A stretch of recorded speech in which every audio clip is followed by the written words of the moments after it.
Banisang Pilipinas, isang street lang to, daming motor. Grabe. Wow.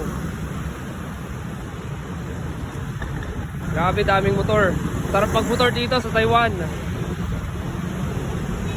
Parang sa benting motor, meron ka makikita isang sasakyan eh. Grabe.